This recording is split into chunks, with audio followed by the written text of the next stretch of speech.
Oh, you're an entrepreneur? Oh, you're a real estate investor. Oh, you're trying to learn from those who did it. Well, come into the lab then.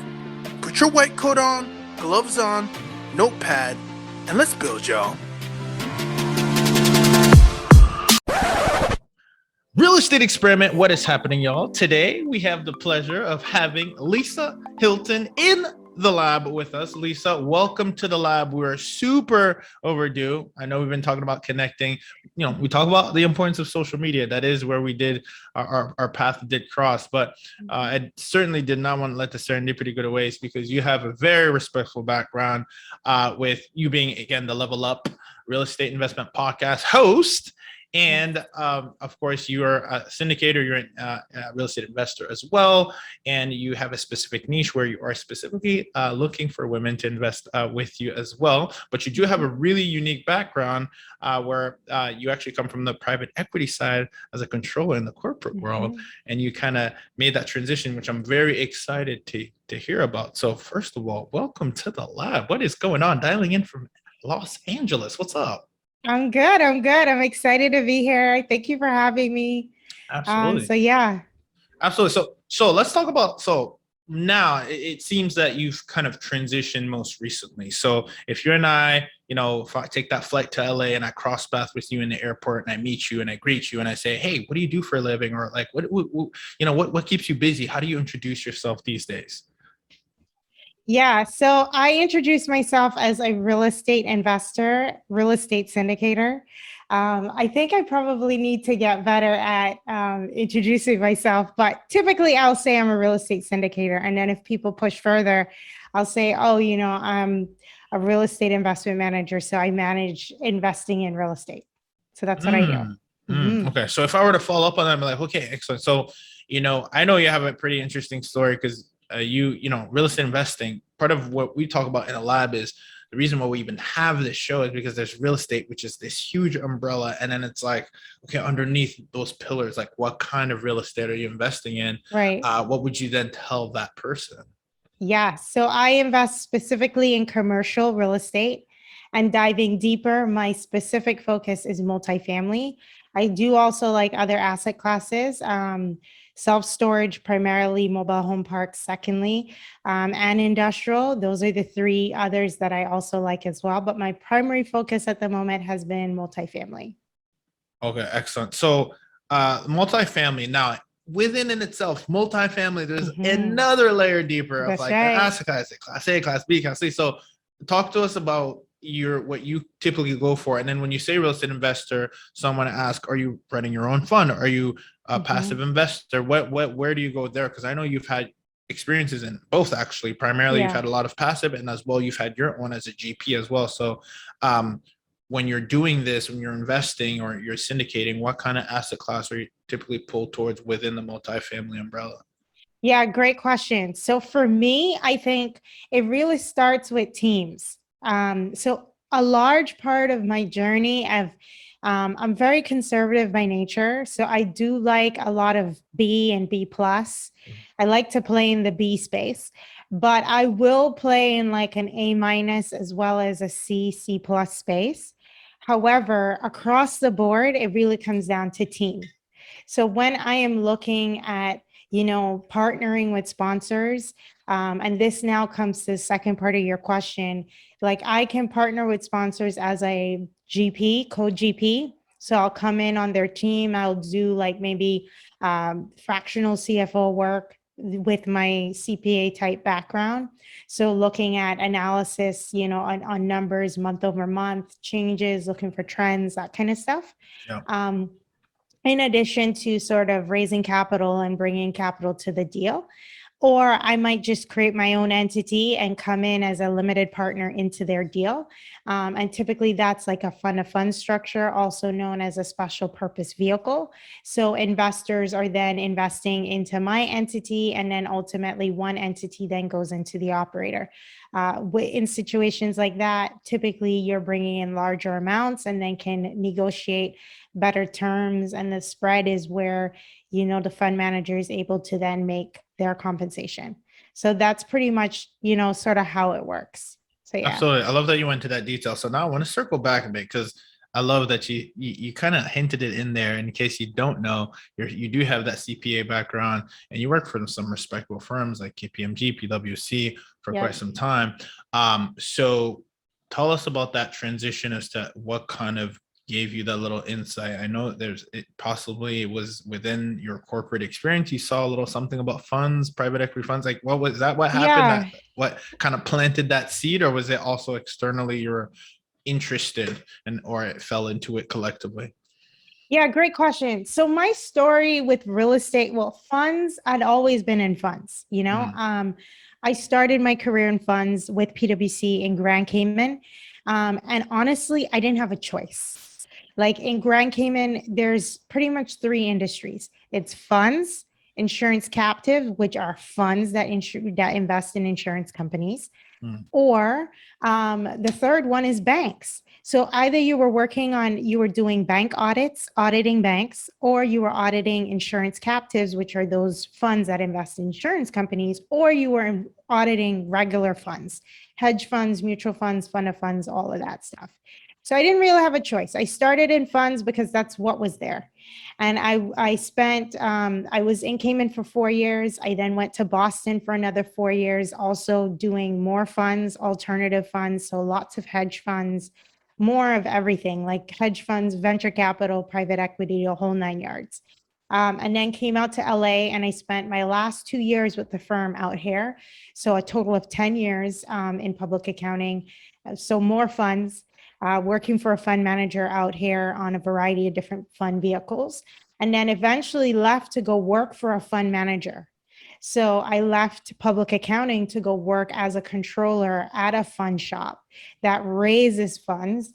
And they were doing private equity funds, credit funds, and real estate funds. And then I was a controller on their private equity real estate vehicles. So I did that. And it was during that time. So along the way, my father, so backing up some real estate connection. So I grew up in a real estate family. My father was a contractor. He built 14 apartment units when I was a child. Wow. By time I got to middle school, he was diagnosed with a brain tumor. And by time I got to college, it took his life. But because he made those investments early in the process, that enabled my family to continue to take care of him and move forward, because my parents were not like high dollar white collar workers, they were blue collar workers. But because he made those investments, it definitely helped him. And then when I came out of college, I was working in Cayman. As I said before, I bought my first place, 2-bedroom, 2.5-bath townhouse. And I bought it because I loved it. Once again, my parents were in real estate, but they didn't really say, oh, real estate is the way to go, or entrepreneurship or business. It was like, no, go to school, get a good degree, get a good job. Nothing else. And that's what I did. I went to school, did all the good stuff, got a good job, all of that great stuff. Came out, bought my first place, and I bought it because I loved it. I walked into the place, loved it. I think most Americans are buying places because they love them. It's not because like, oh, I'm trying to make money. And then after I bought it, would you say that's, I do want to stop you there. Is that right or wrong? So, I think that I learned a lot of lessons from that experience. And I would say that, for someone who's out there that's listening today and they're thinking, I did buy my place and I bought it because I love that place. I think that you have to keep in mind that when you're buying, especially when you're buying real estate, when you're buying for personal reasons or for personal purposes, it doesn't always translate as a really good investment. It can, but many times it doesn't. And if it does, awesome. You've hit the jackpot, but many times it doesn't. And for me, when I was starting, like I didn't really know, and I just bought it and then I rented it and it broke even the first year, which was a key that it was not a good investment. And then every year after that, it lost money. So by the time I came to LA, I had that property for about 5 or 6 years. It had been losing money for 5 years. And I said, you know what, this has got to go. Like I can't. How much are we talking by losing money? We're talking a couple $100 or like a couple 100, 200, and then a month. Yeah. So that's like me floating the property because the most I was getting in rent was like 13 to 1400 a month. Mhm. And I had a mortgage for about $1,000. And then this property was in a condo association. So it had strata fees. Oh yeah. No, Oh yeah. stop. It had strata fees. So the Uh, strata fees were like $500. So like, yeah, like and that just ate up all the those cash don't ever flow. go down, do they? No, they don't. They only No, they go up. don't. And you don't have any control over them because like you're in a property with other people. And if everyone votes for an increase because they want more reserves, then you're out of luck. Oh, I hope we're all listening to this. Okay, so I'm kind of curious though. I gotta stop you for a second, Lisa. Is you talked about your father at 14 apartments. Yeah. I'm kind of curious, is this kind of ever occurred to you that, don't do as I say, do as I do? Like, was there ever that, hey, but how come, you bought those 14, or how come, like, did that ever hit you at all? Or like, maybe I should kind of replicate, or it was just kind of like, no, this is how, this is how they did it. Yes. So it never hit me about replicating until I moved to LA. I will never forget. I want to say 2 years into moving to LA, I had a dream one day, and I dreamt that the house that my parents had built behind these apartments, that house should be like apartments. And I remember telling my mom at this point, and she was like, yeah, I'm not doing that. That's a lot of work. I'm not doing that. So and even now to this day, like I've thought about it, even when I was thinking about like my next chapter in terms of what I wanted to do. But ultimately, dealing with family, I think it's better when everyone's on the same page. And not everyone is on the same page for that particular expansion. So I said, you know what, it's not time for that right now. I'm going to do something else in the meantime. And then eventually I feel like it will be the right time. Interesting. Mhm. So I appreciate the context. I really like kind of tying it together because it's always interesting to see where someone came from, right? Yeah. Now I want to fast forward again back to the corporate because you mentioned a few things that are very interesting. You talked about funds, there's credit, there's real estate, you talk about insurance. I mean, there's so many.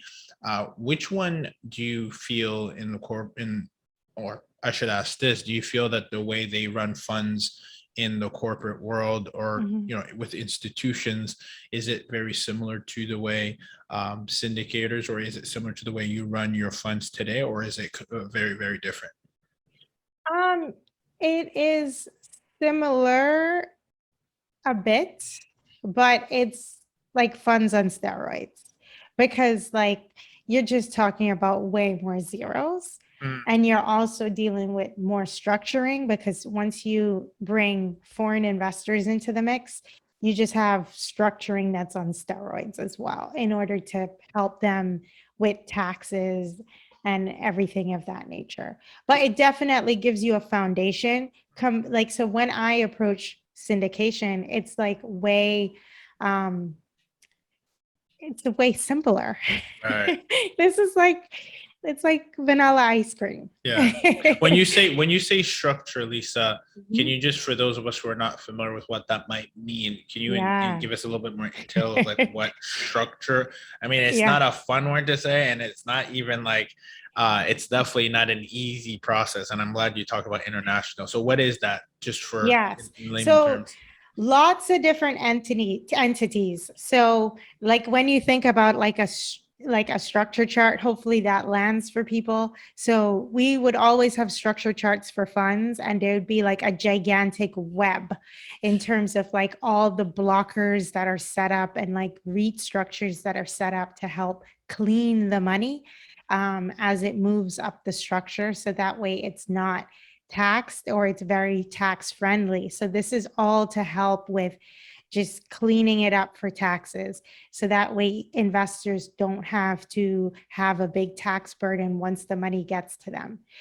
So all of that structuring requires a lot of accounting work, a lot of creative accounting work, a lot of Excel to make sure that you're allocating stuff correctly. If you have different investors coming through different blockers, different entities, and all of these are like LLCs that are created, but like each of them, the blockers are typically set up with a loan. And I don't want to go too deep because this is getting a little bit technical, but like they're all set up with like loan and interest. So that way, so for investors, when you're getting an interest payment and a principal repayment, like those things are taxed less than say an equity distribution. So this then helps them to like start getting money from the investment without having to pay taxes. These are the foreign investors. So all of this stuff requires a lot of structuring, legal structuring, tax people who are helping with all the different jurisdictions that these investors are coming in from to make sure that they set them up in the right kind of structure for them and consider everything that is needed. Wow. So, yeah. So while you're doing that at work, or at least helping as a, again, you've worn many different hats, but you were also a controller. Did you also simultaneously start becoming a passive investor? Is that the first stepping stone? Yeah. So fast forward, after I sold that property in Cayman, I said, no more real estate. I'm done, finished. And I think the universe had a sense of humor because a year after I said that, I ended up leaving to go take a job working at this fund shop as a real estate controller, as a controller in private equity real estate funds. And I'm sorry, can you give us a little bit of context what a controller is? Because I know I'm in the space, but what does a controller do? Just so we can connect. In the lab, it's really nice to understand, okay, these are some skill sets I could take from here. Sure. I think sometimes people don't realize they can take that and maybe transfer it over. And I'm sure that you were able to do a little bit of that or a lot of it. So a controller, what does a controller really do at a high level? Yeah. So controllers control. So they're controlling the money. They control like the cash. So the cash flow in terms of creating bank accounts, setting them up, the structuring that I spoke about earlier, like helping the administrator, the fund admin, to set up all of the accounting for all the different entities to make sure that everything is all set to go, making distributions out to once, properties are kicking off cash flow, making out distributions, looking at your fund and sort of saying, okay, how much money do you have? When you're looking at your fund model, because all of these funds they'll put together like a fund model. The fund model, what it does is it just sort of shows, okay, these are the investments that we're planning on buying. This is how the cash is going to get kicked out to us. This is the needs for cash. So that way, as a controller, you're reviewing that, you're looking at that to determine, okay, I'm going to need to start calling for cash next month from investors. So you're then putting together like your proposal to the portfolio manager to say, hey, this is how much I think we're going to need to have. This is how much we're going to need to call. They review it. And then you set up the letters. So it's a full on like everything, but you're managing people. So you're managing your administrators to make sure that they're producing all the stuff. So then on a quarterly basis, we're also providing reporting to investors because investors want to know how their money is doing. So they will get their partnership statements that shows, okay, during the quarter, we called this amount from you. We made these kinds of distributions. This was the P&L coming off. This is what we're anticipating the value of these investments look like right now. So your money at the end of the day, whatever you've invested, this is the value if we were to sell things today. So they feel like they definitely have a way more transparency. And your question earlier about like the difference between syndication and these leagues is like completely different story because like in the institutional space, you have to be providing a lot of information to investors and they will ask you a lot of questions.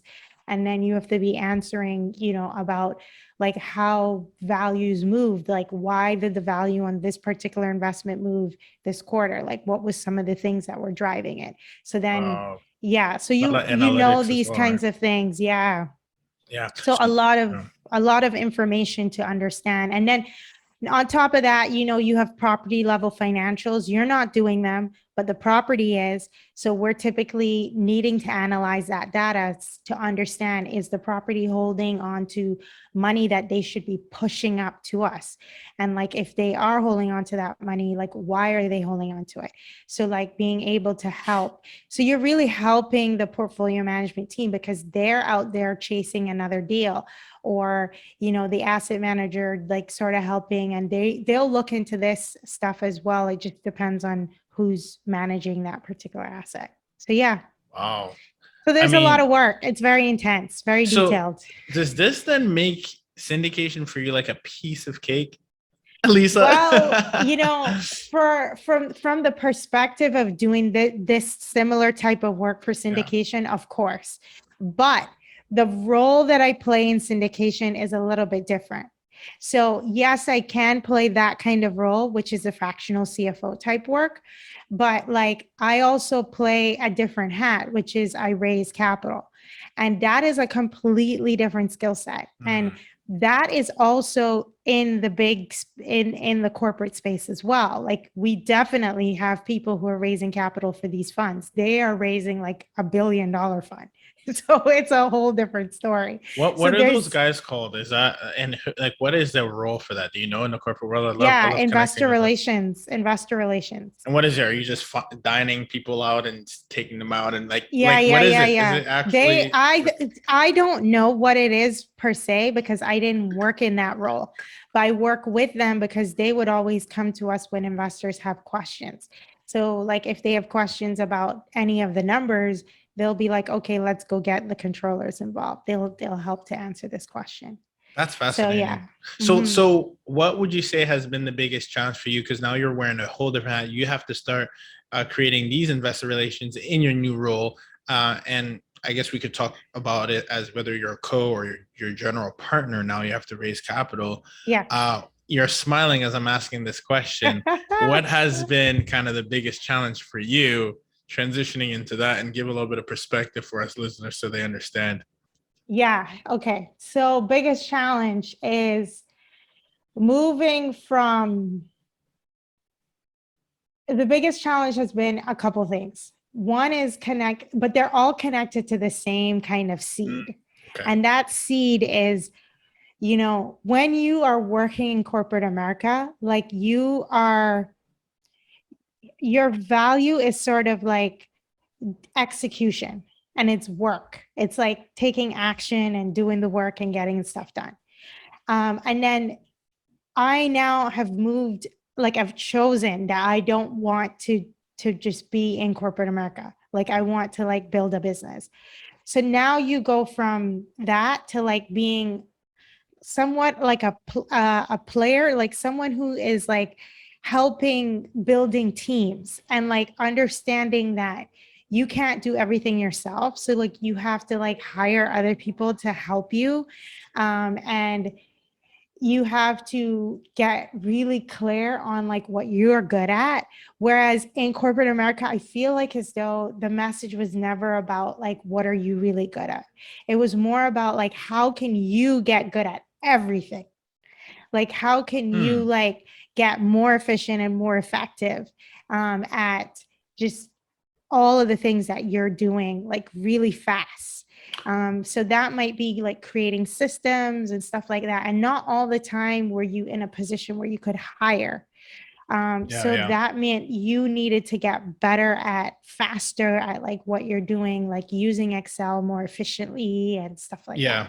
So I love what you're saying, because, I've been on both sides, and it's interesting though. I didn't quite connect, and I want to come maybe unravel that a little bit.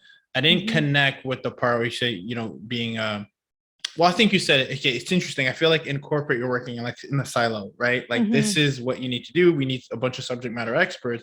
But right now that you're working on a macro level where you're a bird's eye view of your business, you need to manage the people so that they're best at what they do, so that they can collectively come together. Yes. And towards the vision, which is your vision, because now it's your business, which is fascinating. what skill do you think has helped you the most transition? Because you told me what the obstacle was, but where do you feel, you said I know what I need, you need to know what you're good at. What do you think has been, for someone else who's listening, who's maybe looking to make that transition, what have you identified to be a strength that you can bring to the table in your business? Yeah, I think that for me, I would say I am willing to, like, I don't have a problem with getting out there and meeting people Hmm. and building relationships. I don't have a problem with getting out there, meeting people, building relationships, and like seeing where, like, it's so easy for me to see into someone else's business or into someone else's situation and be able to connect the dots in terms of the next things that they need to do. I sometimes it's challenging for me to do the same for myself. Hmm. And sometimes I can do the same for myself, but where I fall down is that I need to find people who can do it for me, Yes. because I don't, like, I can see that, like, I can see in my mind what I want. It's just that I don't have like the skills to design it, or I don't, I don't know how to even do some of those other things. So that's where it gets, I think it gets a little bit challenging, but at least I know, and I'm willing to learn. I Yes. would say I'm willing to learn, and I'm also open to failing, which is something that you have on your, experiment, fail, learn, repeat, which is the first thing I saw. Like, and I pointed it out to you because I was just like, ooh. I Absolutely. think anyone who's thinking about transitioning from corporate America and into entrepreneurship, they have to be people who are willing to be okay with failure and are going to say, you know what, in the face of failure, like, what did I learn? And like, how can I come back with a different perspective the next time? And like to keep going and to see the lessons in their situation. Because like many day, like every day I'm always failing. Like there's something that's just not going right and something that's not going, yeah, something that's not going right. And it's like, okay, well, what can I do differently? And then I try something else, and sometimes it works and then sometimes it doesn't. So Love yeah. it. A great answer, Lisa. One of the things that I heard based on your answer is that you really need to be aware of Mhm. your situation and yourself. With that said, would you do you think that everyone who's transitioning into, let's say, their first syndication would need to start from the same point, or depending on their situation, it might differ um, to start from the same from becoming a syndicator? This question is very good question. Very, very, very good question. And it actually ties back to the question you asked me earlier about like if I started out in funds, like how did I, like, for my business, like, you know, here's what I would say to you is you really have to be someone who's willing to take a look at you, like Mm. internally, um, all the time. Like being willing to like take a step back and say, okay, what am I good at? And like, what are the tools that I have in my toolbox? And how can I use the tools that I have in my toolbox to help other people? To add value or to serve or to provide value to other people. And sometimes I think, and because of that, everyone is going to start at different Mm. places because different people have different tools. And this is why, like, it's not, in my opinion, just blanketly looking at someone else and sort of thinking that you're going to follow their footsteps doesn't always work. You can be inspired, but be inspired and then look in your toolbox and see, okay, what could I do that could help me to create a business in the syndication space, knowing what the roles are and then understanding what you have in your toolbox. Such a good answer. I'm so glad you really brought that point home, because I was hoping you say that. I think sometimes we hope that, oh, let me Google how to become a syndicator, right? And yes, there might be some levels and tiers that you have to obviously, and structures, as you mentioned, that you have to put into place. However, there's so many different ways to, uh, you know, skin a cat, right? I mean, Yes. and I think it's really important that we look at maybe someone who's a super connector and say, oh, I need to do this, but does that best serve you? Is that your genius? Or do you need Yeah. to be tapping into another, maybe you're more analytical, and then you need to partner with someone who loves being out there. And so that's such a great key takeaway. It's so interesting, because I do find that, as you have these conversations, I work with a lot of entrepreneurs. I'm one myself. I've been in the corporate world, etc. Yeah. It really does come down to some of the same core principles. Awareness, being aware, being able to look in, knowing what you're good at, being able to look at what Yeah. others like. I mean, that's probably one big pillar that, no matter how you say it, maybe you might say it differently, I think it does come to that, because you can only operate, you can only know where you're going when you know where you're coming from. So Hmm.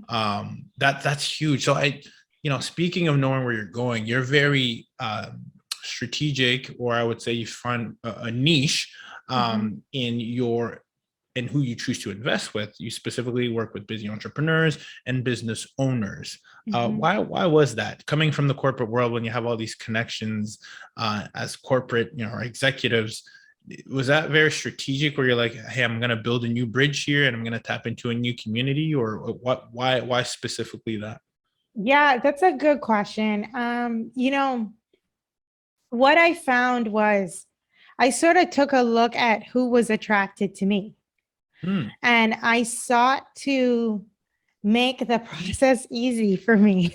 There is. you I know? think you need to say that one more time, because why are we, this goes back to, I want to piggyback that comment for a second. It goes back to, not looking at, oh, this person's doing that, so I'm going to do that. Go with the lowest hanging fruit, where do you already have traction? So I'm very Right. curious, how do you have all these connections with all these entrepreneurs and business owners? How did that happen?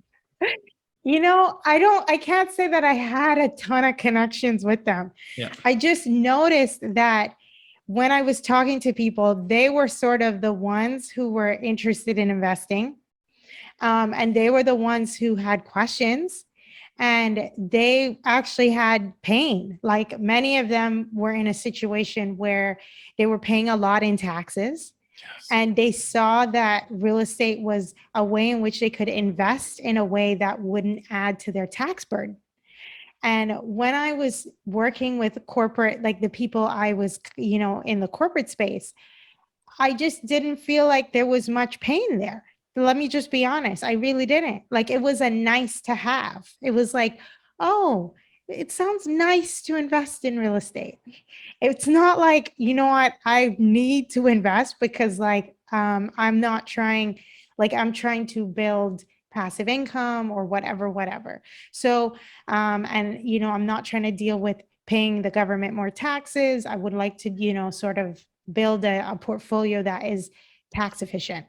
So that's where I was coming from. And I'm definitely open to the corporate people, for sure, of course, and I understand where they come from and their struggles and everything. However, I also keep in mind that they're similar to me, in the sense that they're typically conservative in nature. Most accountants are conservative in nature. So they will probably have a longer investment horizon as a result.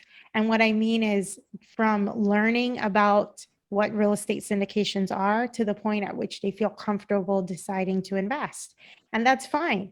So then you provide them with content, and they're able to read the same content that's addressed to business owners and entrepreneurs. And they can take their time and decide, like, ask questions, and come into my network and meet other investors, and then, get comfortable enough to make a decision when they're ready.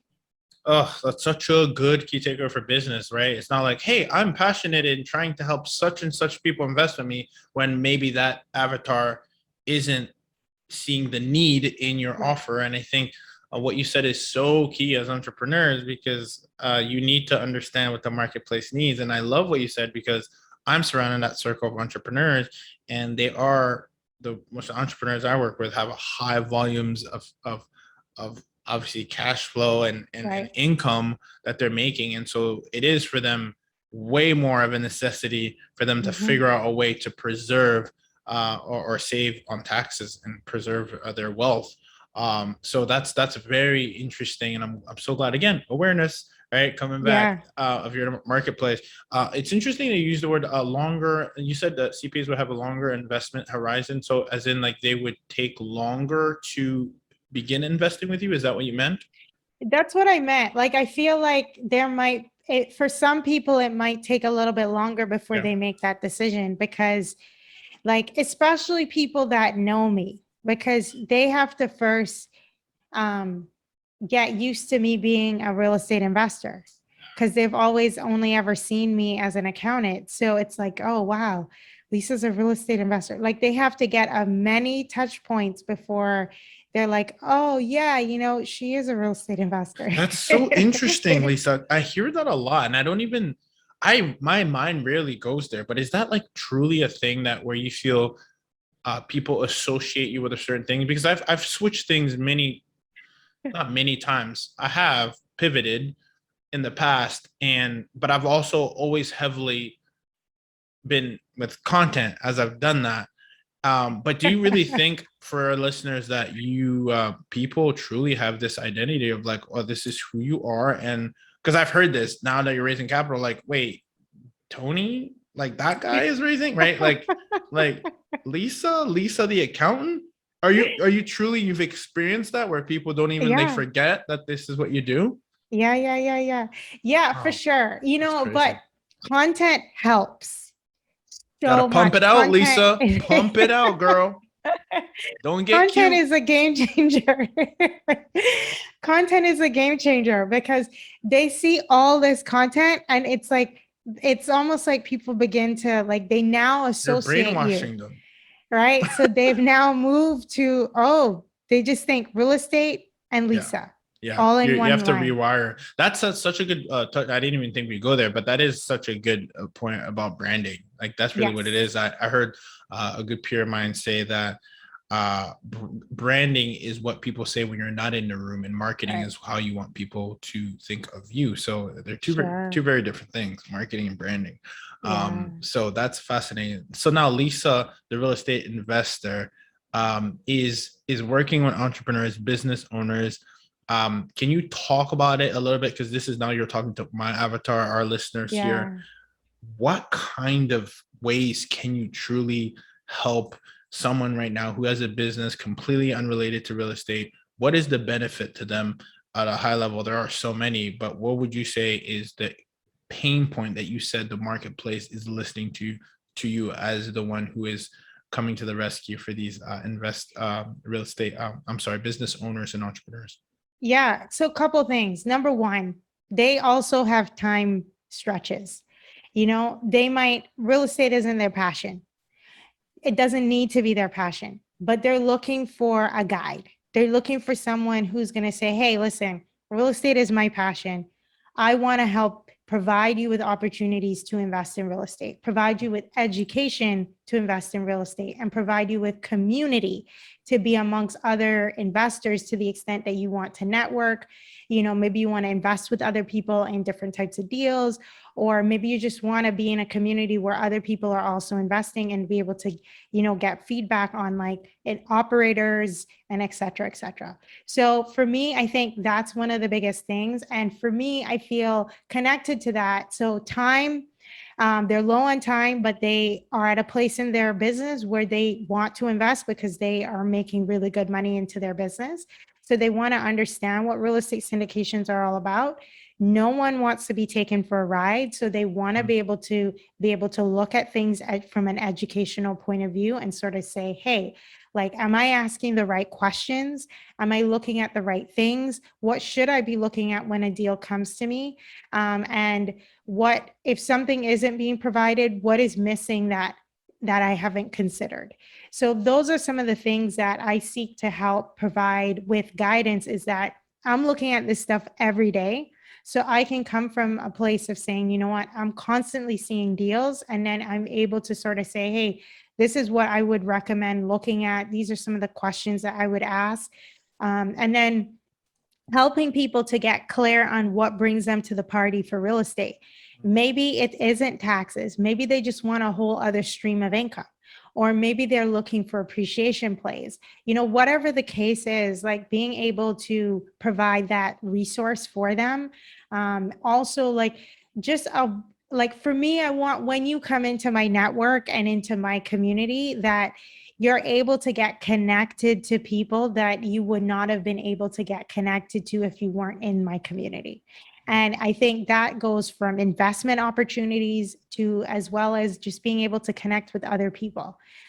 So that's sort of my approach, and that's what I'm actively building. Well, that's interesting. So this is even beyond the actual investment itself. You're very big on connecting the investors to each other. Is that correct? Yeah. Because as an investor as well, one of the things when I thought about, like, I've invested in 5 deals to date, and I always was like, man, like it would have been really nice to be able to like talk to someone, you know, or like to have other people that I could share this deal with to sort of say, hey, what are some of the things that you would look at? What are some of the questions that comes up for you when you look at this deal? And working with people who have experience investing, right? So, and sometimes you're not in those kind of community, like the other people around you are just not interested in that. So you don't, Hmm. you're by yourself when you're looking at a deal. You don't have you don't have the network to Yeah. be able to say, hey, to bounce ideas off of. So yeah. So Lisa, that's fascinating because there's again, I was just talking about this today, which I find myself repeating myself because I truly believe in my core values. And so I'm talking about them all the time. Masterminds, right? I invest Yeah. heavily into masterminds. If I'm hearing you correctly, and this is so smart because entrepreneurs are big with masterminds. I'm a part of many, Sure. high level, high ticket masterminds where we pay a lot of good money to be surrounded by a lot of high level individuals. And it seems that you're taking that same ecosystem and you're building it underneath the umbrella of your real estate investments, which to them, it's a very similar environment because they're investing in some of their own Mhm. masterminds. Now they have another one in real estate. Did I get that right? Did I just unfold your formula in the lab? Oh my God. No one's talked about this. This is why we come in the lab. Am I I correct? think you probably uncover a formula that I didn't even realize I was creating. I know because I'm your avatar, and so are my listeners. So you are onto something here. I think that's genius what you're doing, and it's powerful because you're 100% right. There's a lot of people who are creating these relationships. They're just raising capital for multiple people, but then those Right. people don't get to connect. And the value in the masterminds. I know I'm in coaching groups where coaches will get in their own way and they'll be like, I don't know if I should do this. I'm like, there 70% of the value of the mastermind comes from the people that are in the group, not you. Yeah. So what you've done is you've actually, this is awesome. You've created a unique selling point over here. This is very interesting. I have to tap into this. So fascinating, Lisa. Kudos to you for really, again, understanding yourself, understanding your marketplace, understanding your avatar, understanding who you're serving. Yeah. Now, you just real quickly, just to put a bow on this, you are, you've actively also, and what I love is, again, you're an embodiment of an experimenter because you, as a practitioner yourself, took the action to become a limited partner, then become a Yeah. GP, and then do it yourself, which is really important because that's literally why we have the show. It's to experiment, fail, learn, and repeat. And you're able to do that as a true practitioner, not just a listener. Most of the people who listen to this podcast, they're not just listeners or practitioners, experimenters, right? Yeah. So Experiment Nation, taking a note, taking a page from Lisa's book, what would you say is your key takeaway when someone who's listening, who's maybe they have a passive business that's really booming and they want to do what you're doing, or they're thinking, you know what, I want to focus on my baby and want to focus on the business and I want to become maybe a limited partner. Would you kindly be able to just tell us the difference between the two so we understand that you've been on both sides Mhm. who is it that you're really probably serving? Is it you more looking for LPs? I'm assuming yourself, and is that pretty much? Would you be able to state the reason why someone would want to be an LP versus a GP? Yeah, great question. So, yes, I am focused on limited partners right now. I do attract a variety of different people, though, and I listen to them and I try to connect people to the extent that I can. So, difference between limited partners and general partners. So, limited partners, they have no other responsibility other than upfront, doing their research, making sure that the deal is the right kind of deal for them. Super important. After you've determined that the deal is the right type of deal for you, you've asked your questions, you feel comfortable with that deal, then you then invest. And then connected to that, now after you're done investing, you do not have any further responsibilities. Now it's the general partner team that is responsible for executing on the business plan and bringing it to fruition and providing you with, quarterly updates in terms of the investment. So your P&L, your profit and loss, as well as the rent roll, and then monthly updates on the property, and then ultimately sending out distributions. So general partner role, definitely more involved, more responsibilities in terms of things that you need to be doing. So it's building a whole other business. So if you are an entrepreneur and you already have a business and you or have multiple businesses, you need to just think about whether this is an additional business that you want to add. And on top of that, you want to be clear on what role you want to play. So, more important than anything else, syndication typically has 4 roles. You're either focused on acquisition, underwriting, asset management, or investor relations. Each role is a full-time gig, most likely, especially when you are on a team that is running robustly. So acquisitions people are always out there looking for new deals, building relationships with brokers, visiting the markets, really understanding what their markets are. Underwriters, they're supposed to be underwriting those deals quickly so that way they can get back to the asset managers. Get back to the acquisition team so that way they can then give information to the broker or the owner of the asset to say, yes, we like it. No, we don't. Here are the reasons why. Asset management, once you start acquiring deals, you then, like, if you are the asset manager and the acquisitions, then you're going to get to a place where you're a bottleneck. So you're going to need to have an asset manager who's responsible for executing on your business plan and making sure that the asset is performing as it should. And then lastly is investor relations. So they're focused on making sure that you always have money to buy your deal. Otherwise, you can be in a situation where you don't have any money and you can't close on the deal that you've worked so hard to find. Wow, this is probably one of the best breakdowns I've heard. I love how you really broke it down for someone who may not be familiar. And obviously, when you are good at what you do, you're able to explain at a Yeah. very simple level. So we appreciate that. Question for you, based on what you previously told us. Now, you said as a limited partner, if I'm investing with you, I do the Mhm. upfront work, and then I can focus on my businesses, can be Right. hands off, let you handle your thing, uh, handle your business along with your team, the 4 pillars which you just talked Sure. about. Now, is this where you've kind of incorporated this level of also mastermind from the limited partners perspective? Is that what you've done? Just so we're clear. Yeah. So essentially, what is currently in progress is, I want to be able to create a community where, because the reality is, like, I'm constantly meeting many, many operators, and I like to be able to build relationships with Hmm. different operators.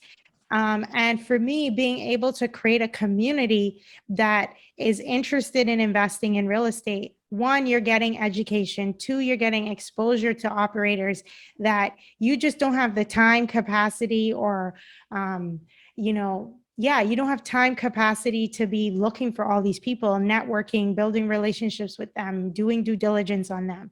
So, like, for me, I would love to be in a position where I continue get to network, meet operators, do due diligence on them, and be able to like provide like my findings in terms of what I have found. And then also being able to bring them to my community, because that's what I like to do. I like to be able to interview people and sort of bring them to my community so people can then ask them questions, learn about them, Right. and then ultimately determine whether they want to invest with them or not. And then embedded in that is indeed, you know, being able to meet other investors. Like from that, you can like everything from investing to building businesses to just creating new connections. I just think that the sky's the limit in terms of what can go on from there. So yeah. Oh, that's fascinating. So as far as where you spend most of your time, you talk about acquisitions, underwriter, asset manager, investor relations. Which pillar do you find yourself So spending the I most am time in the pillar of investor relations like 90% of the time. Very Yeah. interesting. Very Yeah. interesting. And right now, if you were to have somebody come in who's qualified as capital, etc., which one of those pillars do you feel you may need? If someone's out here listening and seeing the movement and what you know you're able to bring to the table and how refreshing this model is, and obviously how personal, and because it is about the team, which pillar would you be looking to add someone in right now, currently in your business, as we're recording this in Q4 of 2021? Yeah. So two things. One, I'm always building relationships with other operators, always, because I think it's very important for me to like always be able to have good connections with good operators who can perform on their deals. Yeah. So that's that part. And then when I think about my business, wow, I think that, you know, good systems people. You're bringing it full circle. Bringing it full circle. Good systems people. Good systems people. That's awesome. Yeah, because I need help in that area. Like I will come up with all these different ideas and things that I want to do. And like when it comes to connecting and meeting people, Yeah. no problemo. Yes. However, like just, you know, having good partners that can help me and building out systems and stuff like that is really important.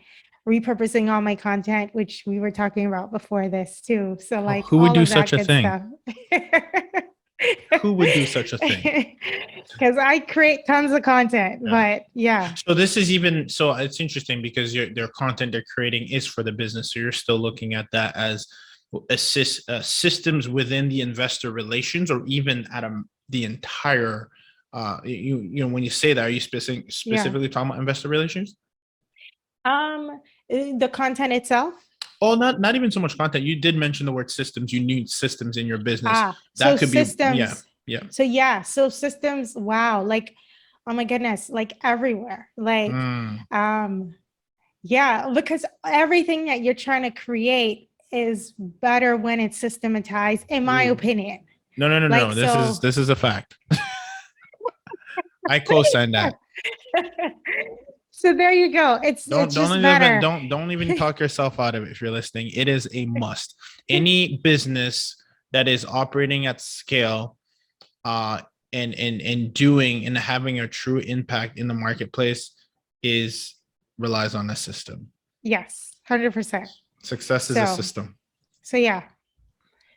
I think for me to get to the next rung of my business, next chapter, I'm going to need to build teams and also systems for sure. Yeah. So, yeah. Wow. Talk about bringing it full circle. So first of all, we'll definitely have to, you know, circle back with you because you're in such a, you know, you're on upward trajectory, and I can't wait to see, you know, your continuous growth. And if someone wants to be a part of that ride, you know, where can, you know, besides lisahylton.com, where can people tune in and tap into your world a little bit more to find out what you're doing? Yes. So definitely, as you said, lisahylton.com is the main site. You can go there right on my front page. I actually have a free ebook on the beginner's guide to real estate syndications. So you can go on there, sign up for it real quick, and be able to learn a little bit more about real estate syndications and how they work. And then in terms of what I am currently creating, I also do have a Facebook group, which it's a group of people who are just interested in what I'm doing and like want to follow along in my journey. And I'll also provide you with the link to that because the name is the Level Up Passive Investor Facebook group. But Lovely. I'll probably need to give you the link separately for that. Oh, we'll So, include that definitely. And if you're driving, keep your hands on the wheel. We'll include that in the show notes. That's for sure. But Lisa, I can't thank you enough for not only being able to give us like real clarity. I think it's really important for Experiment Nation to hear how, you know, experiments can be done and executed you know, efficiently, effectively, and Right. taking something from their own world and bringing it into their world so that they can be a practitioner like yourself and well-rounded practitioner who then can also help other entrepreneurs and business owners like you've done yourself. So I want to give you a big thanks for coming to the lab, sharing that with us, and we'll be sure to have our community tap in. And just like that, we are out.